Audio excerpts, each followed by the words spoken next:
बिस्मिल्लाहिर्रहमानिर्रहीम। तो last class में हम properties of arithmetic mean, variance और स्टैंडर्ड डेविएशन की बात कर रहे थे। प्रॉपर्टीज, वेरिएंस और स्टैंडर्ड डेविएशन की भी डिस्कस की हमने। और लास्ट पॉइंट हमारा रह गया था, और लास्ट पॉइंट ये वेरिएंस अफेक्टेड बाय वेरिएंस के ऊपर फर्क पड़ता है किससे? चेंज ऑफ स्केल से। और चेंज ऑफ स्केल क्या है? मल्टीप्लिकेशन और division of a constant value with data, and variance of new data is equal to variance of old data multiplied by square of constant. तो अगर आप नए data का वेरिएंस निकालना चाहते हैं जो कि एक्स की तमाम वैल्यू को ए से मल्टीप्लाई करने के बाद आ रहा है, तो फिर वो वेरिएंस ओरिजिनल डेटा के वेरिएंस के बराबर है अगर उसको मल्टीप्लाई कर दिया जाए ए स्क्वायर से, उस कांस्टेंट वैल्यू के स्क्वायर से। ठीक है जी।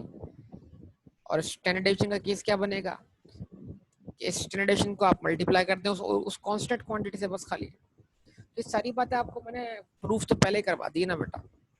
एग्जाम्पल्स तो हमने सारी पहले कवर कर ली, हम थ्योरेटिकल पॉइंट्स का कर रहे हैं, ड्रॉ कर रहे हैं। बोलिए, रिस्पॉन्स दीजिए बेटा।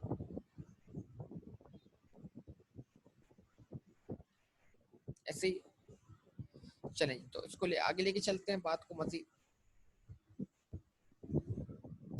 तो मेजर ऑफ डिस्पर्जन अगर आपको याद हो, जब मैंने चैप्टर शुरू किया, इस चैप्टर के शुरू में मैंने सबसे पहला डिस्पर्जन लिखा रेंज के नाम से।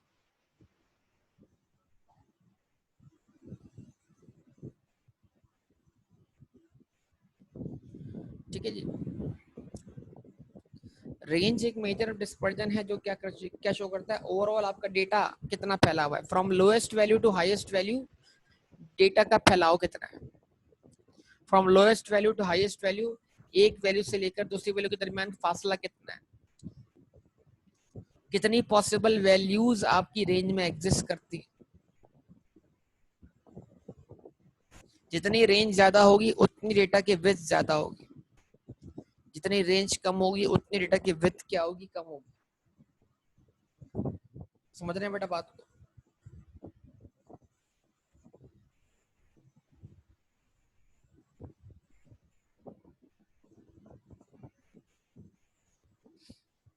तो आप जानते हैं रेंज बराबर है किसके? Highest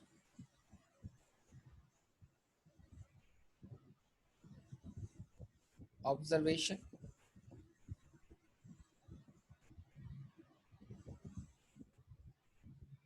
minus what?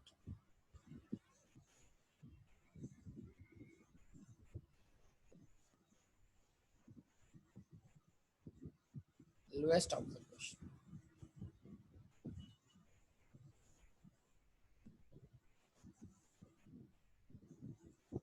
Highest observation minus lowest observation. ठीक है।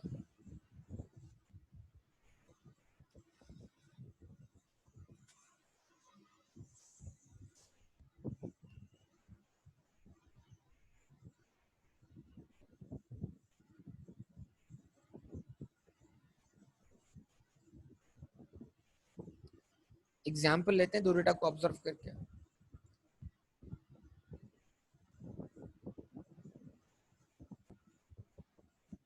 Group A,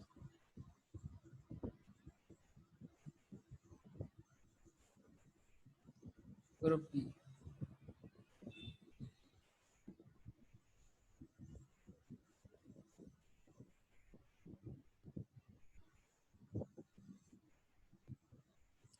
forty four, 38,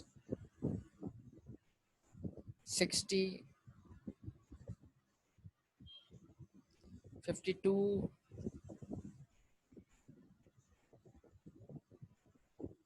and 56। ठीक है बेटा। ग्रुप बी क्या है?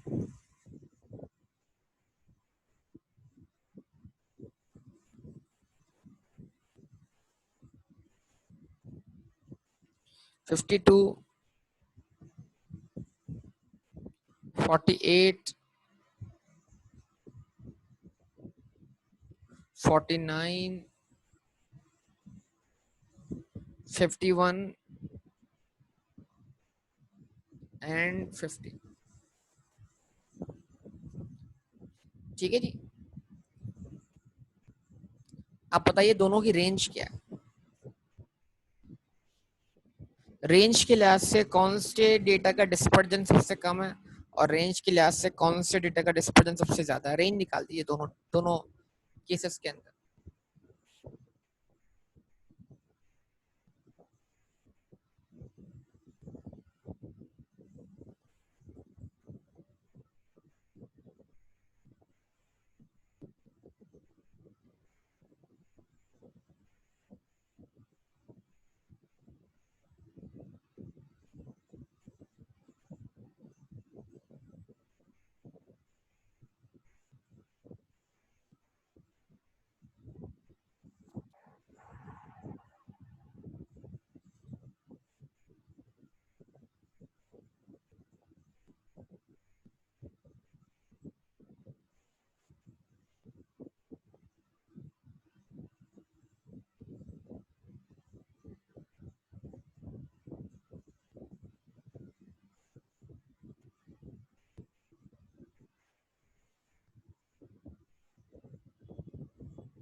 यस बेटा बताइए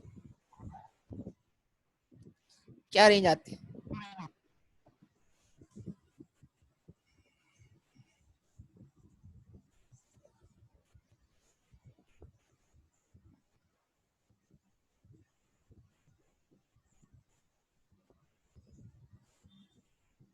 group A range, group A की सबसे हाईएस्ट वैल्यू क्या है 60 है।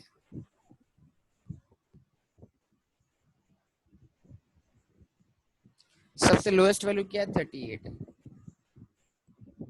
60 और 38 का डिफरेंस क्या बना बेटा 22। यानी लोएस्ट वैल्यू से हाईएस्ट वैल्यू के दरमियान 22 वैल्यूज जो हैं वो फॉल कर सकती हैं, लेकिन एक्चुअल डेटा में कितनी वैल्यूज हैं 5 वैल्यूज हैं।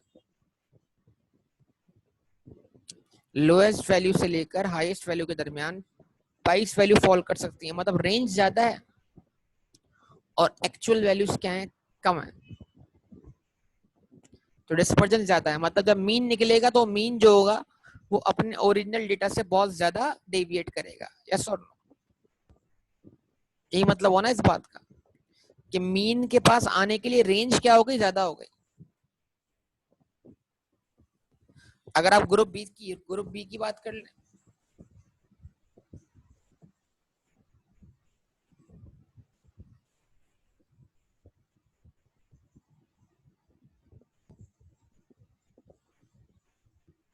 ग्रुप बी की हाईएस्ट वैल्यू बताइए।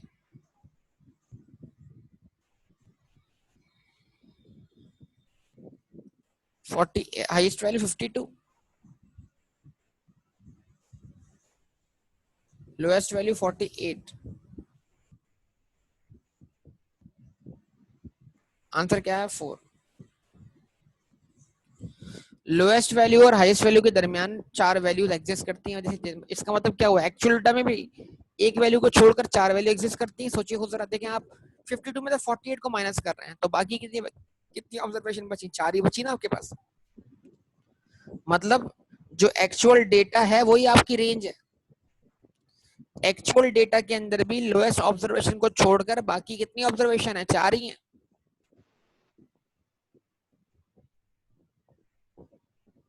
क्या कहेंगे आप, अगर आप 52 में से 48 माइनस कर रहे हैं तो 48 के अलावा कितनी बची ऑब्जर्वेशन, 4 ही बची ना आपके पास। वो कौन सी है 49, 50, 51 एंड 52। इसका मतलब क्या हुआ,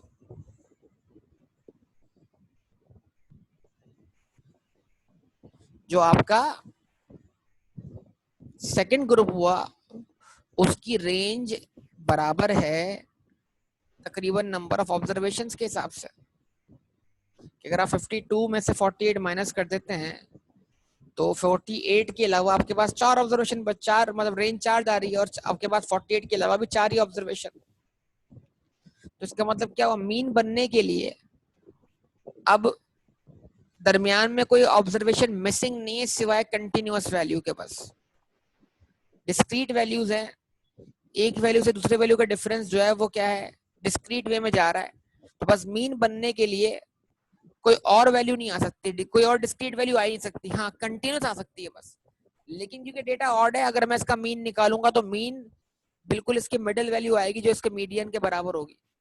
और मिडिल वैल्यू क्या है? 48, 49, 50। अगर आप इसका अर्थमेटिक मीन निकाल लें, इसका अर्थमेटिक मीन 50 आएगा, यानी वो डेटा में से ही होगा। यस और नो? क्योंकि एक तो डेटा अर्थमेटिक प्रोग्रेशन फॉलो कर रहा है, एक एक का डिफरेंस है, और नंबर ऑफ ऑब्जर्वेशन भी क्या है? ऑड है। जब नंबर ऑफ ऑब्जर्वेशन ऑड हो और डेटा अर्थमेटिक प्रोग्रेशन फॉलो करता हो, तो फिर आप जानते हैं मीन जो होगा वो डेटा वैल्यू होगा। ये सारी बातें आपको सिखाई जा चुकी है बेटा। जवाब दीजिए, आप सबके जवाब का मुंतजिर हूँ।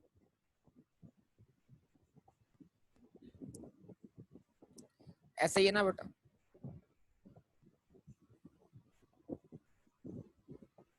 चले, ये बात हो गई। अब आप मुझे एक काम करके बता सकते हैं, आप मुझे ग्रुप ए का 5 नंबर समरी और ग्रुप बी की 5 नंबर समरी बना के दे सकते हैं सब लोग? और इस 5 नंबर समरी भूल तो नहीं गए?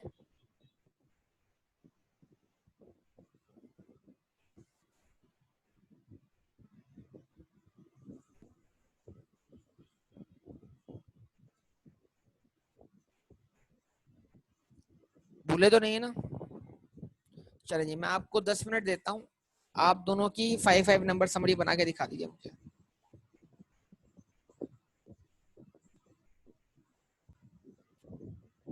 चलिए जी बेटा, आप वर्कआउट आप लोग कर चुके होंगे, देख लें जरा अपने आंसर्स को, जरा वेरीफाई कीजिए।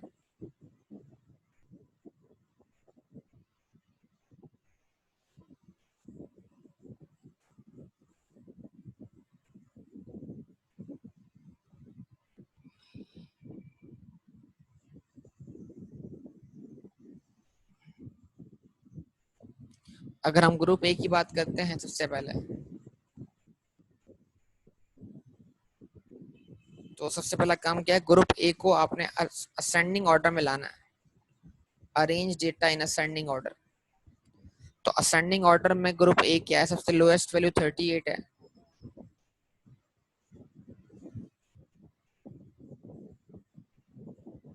ऐसा ही है। उसके बाद सेकंड नंबर पे क्या आएगा? 44 आएगा। फिर उसके बाद क्या आएगा आपके पास? 52 आएगा। फिर उसके बाद 56 आएगा, और देन उसके बाद आपके पास क्या आएगा? 60 आएगा। तो ये ग्रुप ए को सबसे पहले आपने असेंडिंग ऑर्डर में अरेंज किया। अब इसकी 5 नंबर समरी क्या है?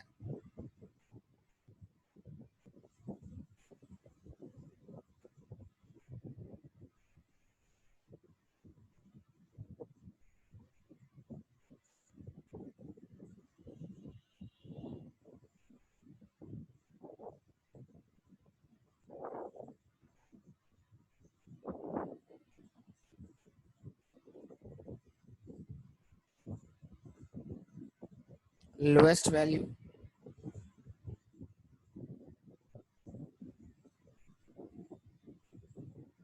लोएस्ट वैल्यू क्या है बेटा?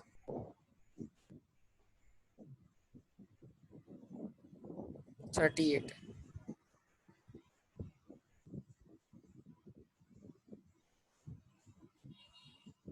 Q1 जो कि बराबर किसके आएगा?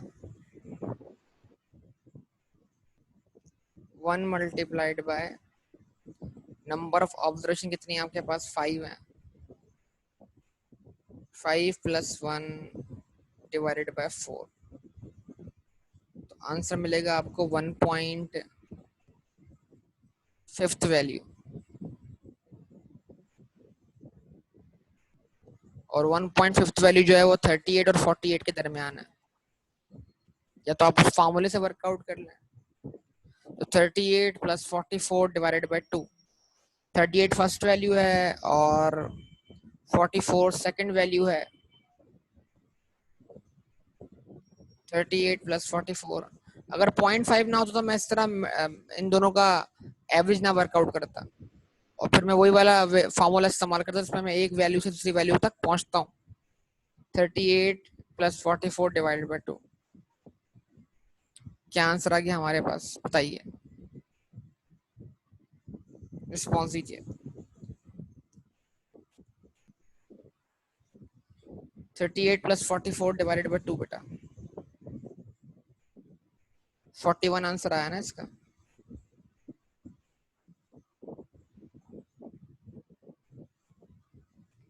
अच्छा, उसके बाद Q2 कहें या मीडियन कहें, बात एक ही है।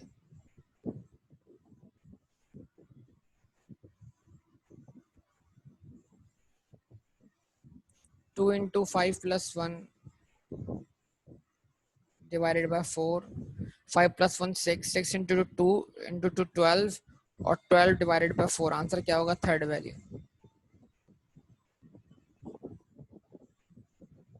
और आप सब जानते हैं थर्ड वैल्यू क्या है डेटा की, 52 है। उसके बाद Q3 वर्कआउट किया आपने, 3 into 5 plus 1 n plus 1 divided by 4, ठीक है जी। और 5 प्लस 1 6, 6 इंटू 3 18, 18 डिवाइडेड बाय 4, तो आंसर बनेगा 4.5 वैल्यू।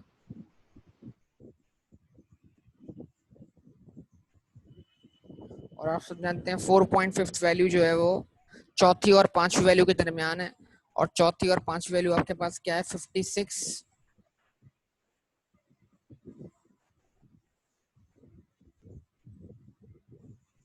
Plus 60 divided by 2। तो क्या आंसर आया इसका, बताएंगे आप लोग।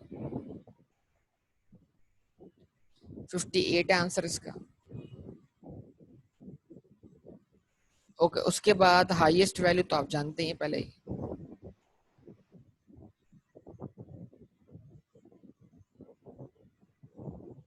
हाईएस्ट वैल्यू क्या है,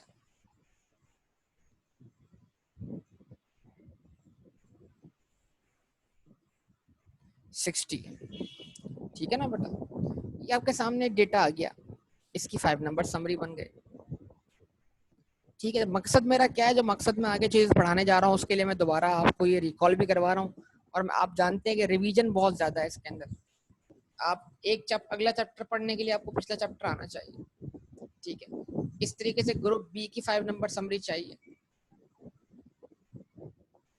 अब चूंकि ऑब्जर्वेशन वही की वही है, तो ग्रुप बी के अंदर भी क्या होगा, 1.5 वैल्यू ही आपका क्या होगा, फर्स्ट क्वार्टाइल होगा। थर्ड वैल्यू क्या होगा आपका, क्या कहते हैं जनाब, मीडियन होगा। और 4.5 वैल्यू के नंबर ऑब्जर्वेशन उतनी उतनी की उतनी है, तो इट मींस दैट सीक्वेंस के लिहाज से तो वैल्यूज क्या होंगी, सेम होंगी सीक्वेंस के लिहाज से।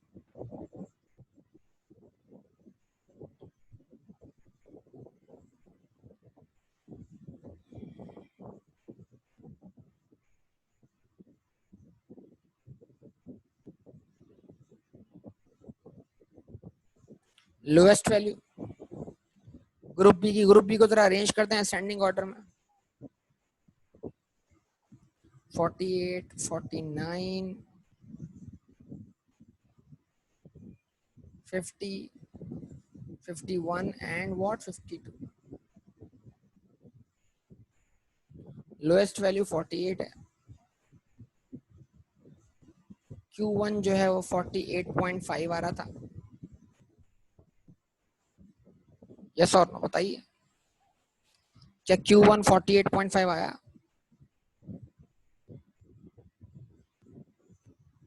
जवाब दें। और Q2 जो है वो आपका एग्जैक्टली क्या है बेटा, 49 है।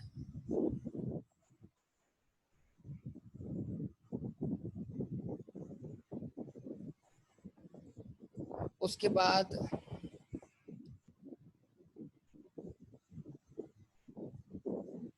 Q3 जो है वो आपका 4.5 वैल्यू है, वो आंसर आपका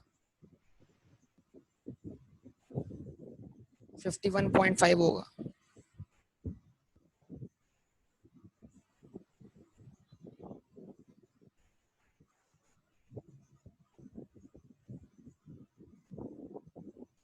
और हाईएस्ट वैल्यू जो है वो क्या है,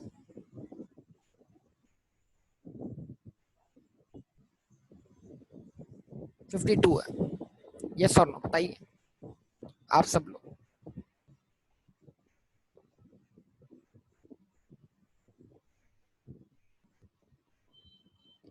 ऐसा ही बेटा।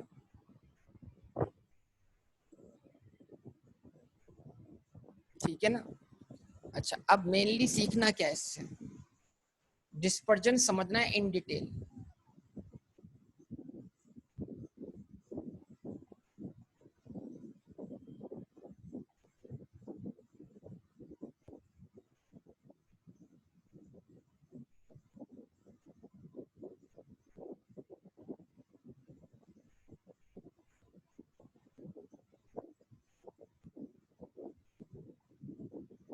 ठीक है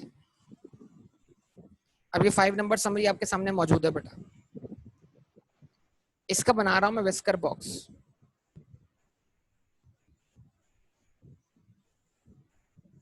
और आप सब जानते हैं विस्कर बॉक्स बनाने के लिए हम क्या करेंगे,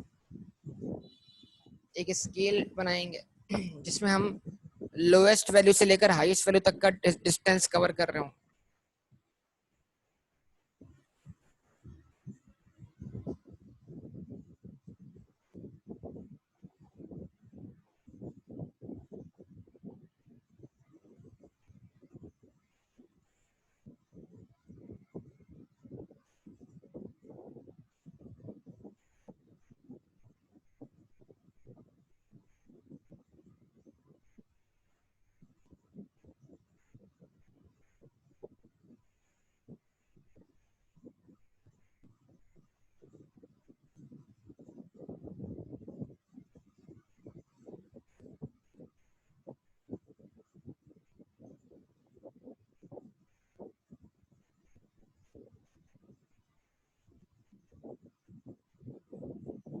ठीक है जी। अब आप देखें जरा, मैं इसके ऊपर वैल्यूज प्लेस करता हूँ।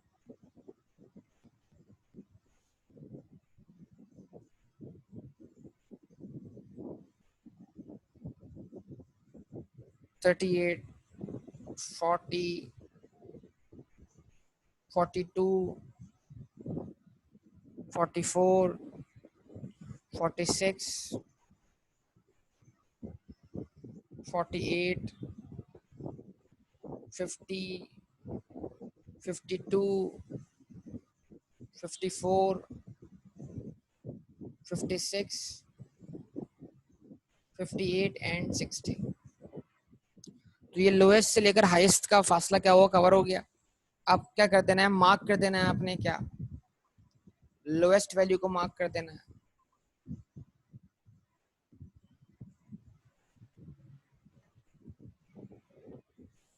ठीक है बिल्कुल उसके पैरेलल आपने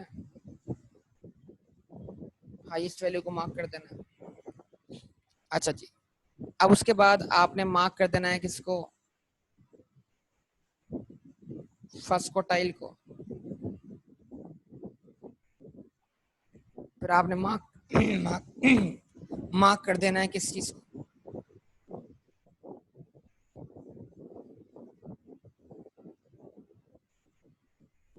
सेकंड क्वार्टाइल या मीडियन को।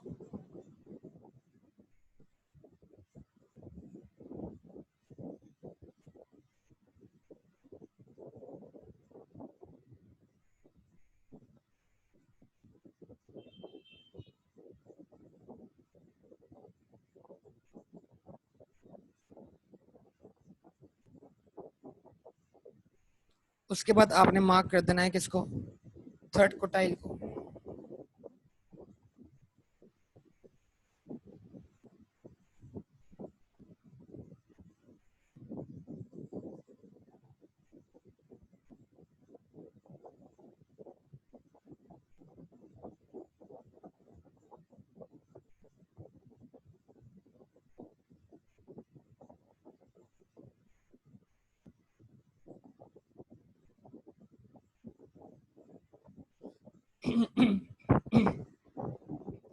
ये डायग्राम बन जाएगा इस चाप जिसको आप नाम जानते हैं किस नाम से, विस्कर एंड बॉक्स के नाम से। अब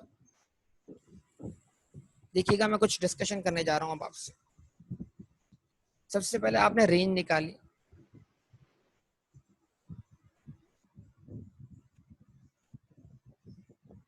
तो रेंज जो है वो उसका ताल्लुक किससे, फ्रॉम लोएस्ट टू हाईएस्ट, ठीक है जी। और वो 60 माइनस 38, आंसर क्या आ गया 22। अगर मैं इसको स्टार्टिंग पॉइंट मानूं और मैं गिनती शुरू करूं इस स्टार्टिंग पॉइंट से, तो जो मैं मेरे पास गिनती में रेंज में ऑब्जर्वेशन आएंगे वो 22 आएंगे। अगर ये 0 है, इसको 0 मान लूं, तो ये 1, ये 2, ये 3, ये 4, ये 5, ये 6, ये 7, ये 8, 9, 10, 11, 12, 13, 14, 15, 16, 17, 18, 19, 20, 21 एंड 20। ये 22 की गिनती आपके सामने क्या हो गई, पूरी हो गई। तो समझ में आया रेंज क्या है। कि अगर स्टार्टिंग पॉइंट से काउंट करें तो फिर ऑब्जर्वेशन क्या होंगी आपकी, जो गिनती होगी, सॉरी ऑब्जर्वेशन नहीं, जो पॉसिबल वैल्यूज होंगी रेंज में, वो कितनी होंगी 22। उन्हें रिस्पॉन्स करें बेटा।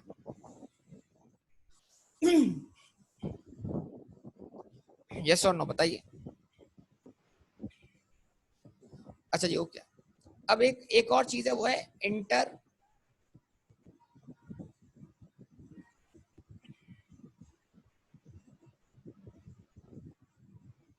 Quartile range.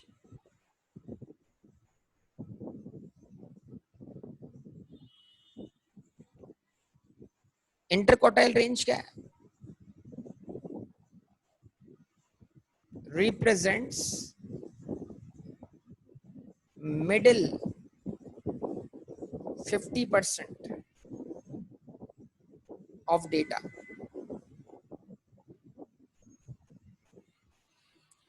ठीक है जी। और इसका फॉर्मूला हमारे पास क्या है, Q3 माइनस Q, कि जो ये आपका Q1 है और ये आपका Q2 है, इसके दरमियान कितनी पॉसिबल ऑब्जर्वेशन फॉल करते हैं। तो what is the value of what is the value of Q3, आप सब बताएं। 58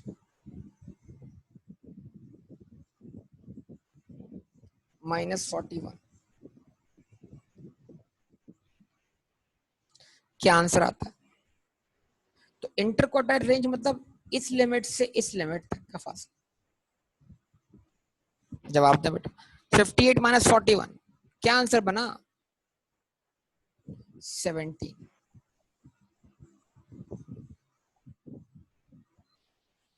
ठीक है जी। तो अगर आप इसको इस तरह यहां से काउंट करते हैं कि ये 41 है, ये 0 है, ये 1 है, ये 2 है, ये 3 है, ये 4 है, ये 5 है, ये 6 है, ये 7 है, ये 8 है, ये 9 है, ये 10 है, ये 11 है, ये 12 है, ये 13 है, ये 14 है, ये 15 है, ये 16 है। तो फिर ये 58 क्या हुआ 17 हो गया।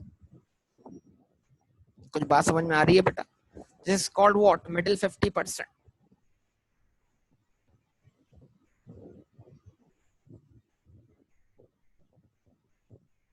जवाब दें आप।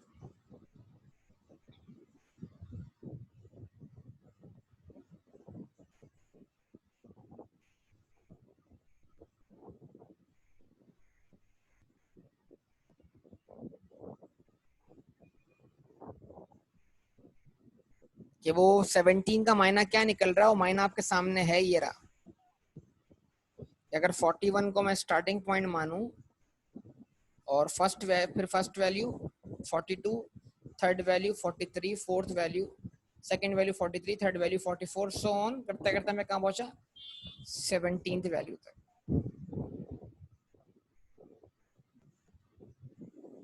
जवाब दें बेटा।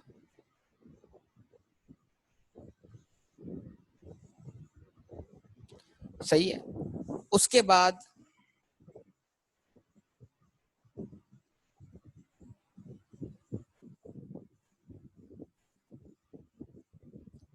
उसके बाद आती है बेटा सेमी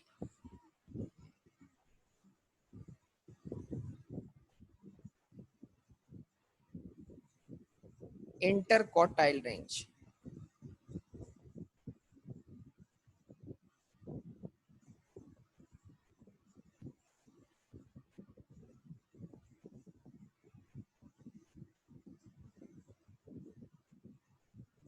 और quartile deviation.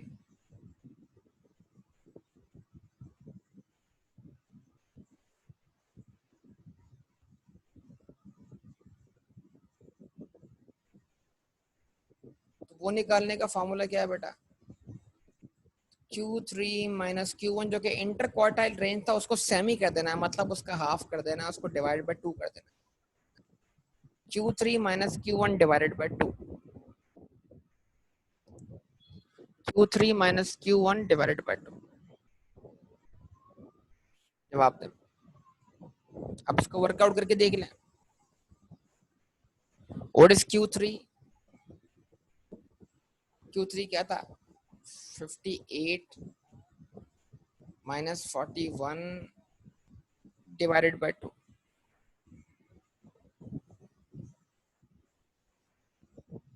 17 divided by 2। Answer क्या बना, 8.5।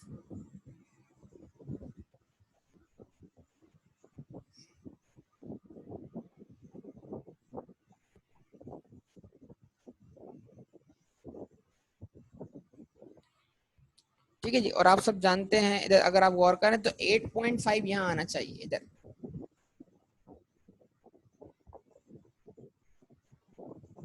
8.5 जो है ना वो यहाँ आना चाहिए, ऐसे। अगर 8.5 इधर होता ना बेटा तो ये एग्जैक्टली बिल्कुल सेंटर होता ना इसका।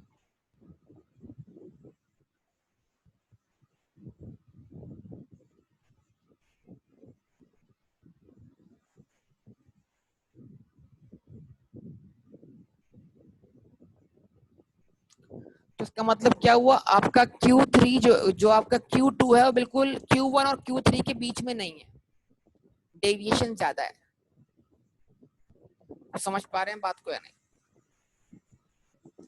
ये आपको समझाने के लिए तमाम बातें कर रहा हूं मैं, कि आप जो डेटा की लोकेशन है उनको समझें, कि जो वैल्यू जहां होनी चाहिए बिल्कुल Q2 बिल्कुल डेटा के सेंटर में होना चाहिए, लेकिन वो बिल्कुल सेंटर में दिखाई नहीं दे रहा। तो इसका मतलब क्या है, डिस्पर्जन ज्यादा है। ठीक है जी, डेटा ज्यादा डिस्पर्स हुआ हुआ है, मतलब यानी कि Q1 बिल्कुल शुरू में आ रहा है, Q3 बिल्कुल हाईएस्ट वैल्यू के करीब आ रहा है, और Q3 जो है वो आपका Q2 जो है वो Q3 के ज्यादा करीब है एज कम्पेयर टू Q1।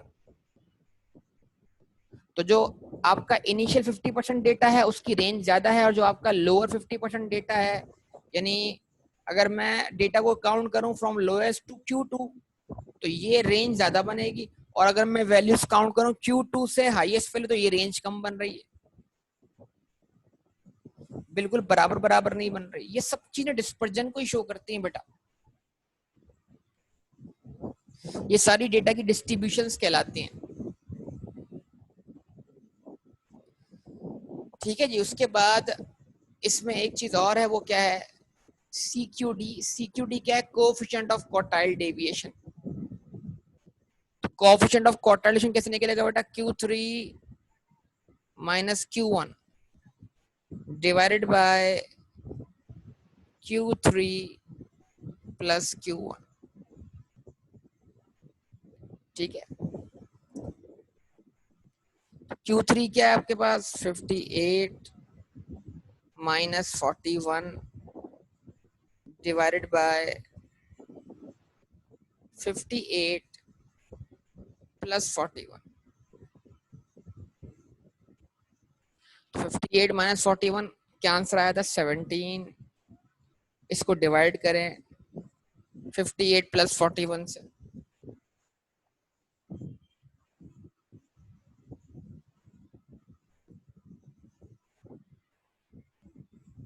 क्या बनेगा, 99 बनेगा नीचे आंसर।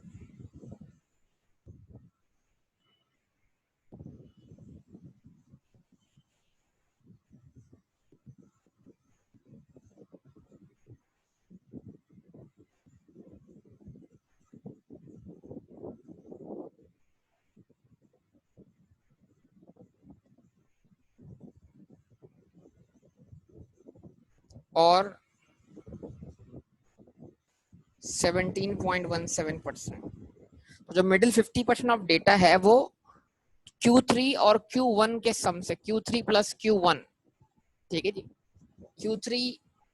Q3 क्या है भाई, यहां से यहां तक का फासला Q3 है, उसमें यहां से यहां तक का फासला क्या कर दिया आपने, ऐड कर दिया Q1। जब आपने Q3 के अंदर Q1 ऐड किया तो समझ लें वो एक तरह से 100% डेटा के बराबर आ गया, समझे बात को। तो 100% डेटा एक तरह से मतलब क्या हुआ जनाब कि ये Q3 माइनस Q1, तो जो आपका मिडिल 50% है वो आपके टोटल डेटा का एक तरह से कितना परसेंटेज बनता है, समझे बात को या नहीं। बहरहाल तो ये आपके सामने इस तरीके से है।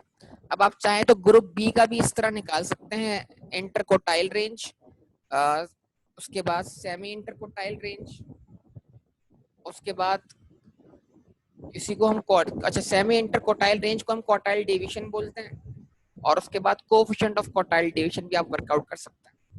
क्या आप ग्रुप बी का वर्कआउट कर लेंगे बेटा?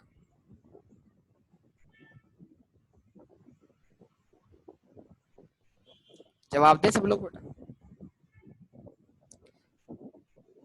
ऐसे ही, लेकिन आप विस्कर बॉक्स बनाकर देखें, आपको बातें समझ में आएंगी, वरना ये ऐसी चीजें हैं कि जब फार्मूला रह जाता है वरना स्टूडेंट्स इनको समझ नहीं पाते कि भाई इसमें हम सीख क्या रहे हैं।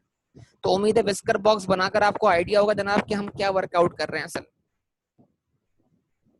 हम ये वर्कआउट कर रहे हैं कि डेटा किस तरह लोकेट हुआ हुआ है।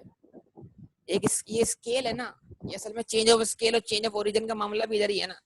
ये स्केल है, एक स्केल पर डेटा किस तरह लोकेट हुआ हुआ है, ये स्केल है। स्केल तो एक सीक्वेंस फॉलो कर रहा है 0 से लेकर कहां तक, 22 तक का। अब आपकी फर्स्ट वैल्यू ये रही यहाँ पर, लेकिन सेकंड वैल्यू यहाँ पर आ गई, ठीक है। जो स्केल के लिहाज से क्या बन रही है, थर्ड वैल्यू बन रही है। फिर आपकी थर्ड वैल्यू जो है वो स्केल के लिहाज से यहाँ पर आ गई।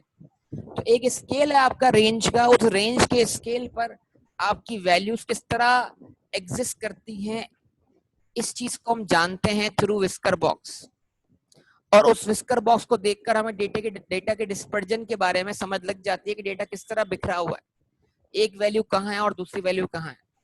और अगर एक वैल्यू से लेकर दूसरी वैल्यू का डिफरेंस बराबर बराबर दिखेगा तो मतलब क्या होगा, डेटा डिस्पर्स नहीं हुआ हुआ, वो एक पर्टिकुलर सीक्वेंस क्या कर रहा है, फॉलो कर रहा है। कुछ समझे बात या नहीं?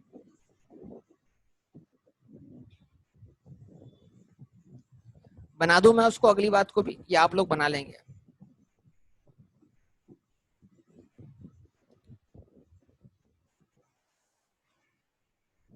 बिल्कुल, रेंज का और डिस्पर्जन का आपस में, जितनी रेंज ज्यादा होगी उतना डिस्पर्जन ज्यादा होगा, जितनी रेंज कम से कम होगी उतना डिस्पर्जन कम से कम होगा। बिल्कुल ताल्लुक है।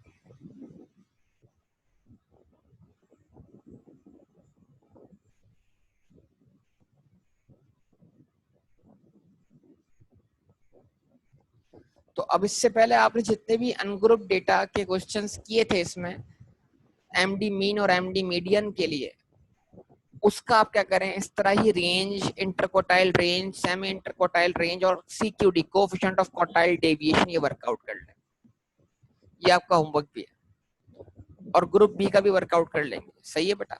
और उसका विस्कर बॉक्स भी बना के देखेंगे तो बात समझ में आएगी जनाब कि हम सीख क्या रहे हैं। ऐसा ही है। चले फिर इस चीज में सिर्फ एक हमारे पास आखिरी टॉपिक रह जाएगा, उसका नाम है स्क्यूनेस, और स्क्यूनेस के बाद ये टॉपिक हमारा क्लोज हो जाएगा। फिर इंशाल्लाह आपका रिग्रेशन और कोरिलेशन वाला चैप्टर जैसे आएगा ना, तो आपका एक बड़ा चैप्टर जल्दी कवर हो जाएगा और अचानक आप जंप कर जाएंगे किस तरफ, प्रोबेबिलिटी की तरफ। तो देखते हैं आप कितनी जल्दी इन चीजों को पिक करते हैं बेटा। ओके बेटा, यहाँ तक स्टॉप करेंगे, बाकी बातें इंशाल्लाह अगली क्लास में। अल्लाह हाफिज।